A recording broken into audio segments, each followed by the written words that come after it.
Məhsul toplananı necə tapırıq uşaqlar? Afərin. Cəmdən məlum toplananı çıxırıq. Bəs məhsul azalanı necə tapırıq? Yo yo. Fərqin üzərinə çıxılanı gəlir. Fərqin üzərinə çıxılanı gəlir. Məhsul çıxılanı necə tapırıq? Azalandan fərqi çıxırıq. Azalandan fərqi çıxırıq. Məhsul vuruğu necə tapırıq? Məhsul vuruğu. Yox. Hasili bölürük. Bana düzə. Hasili məlum vuruğa, hə. Hasili məlum vuruğa bölürük. Məhsul bölünəni necə tapırıq? Qisməti bölənə vururuq. Qisməti bölənə vururuq. Məhsul böləni necə tapırıq? Qisməti yox. Bölünəni qismətə bölürük. Bir də dedik uşaqlar, bucaq nəyə deyilir Banu?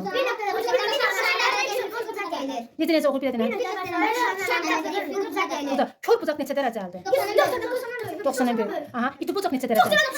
92. Bəs düz bucaq neçə dərəcəlidir? Düz bucaq neçə dərəcəlidir? 90 dərəcə. 90 dərəcəlidir düz bucaq. Bəs açıq bucaq neçə dərəcəlidir? 180 dərəcəlidir. Şu an nəyə deyilir?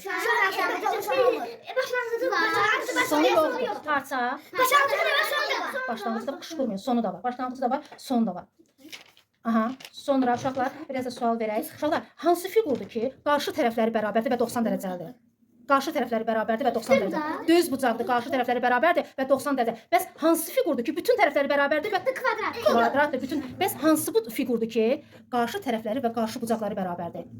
Yo, Banu, sən onun adını səhv dedin, amma bilirsən. Qarşı tərəfləri və qarşı bucaqları paralelogramdır ki, uşaqlar, qarşı tərəfləri və qarşı bucaqları bərabərdir.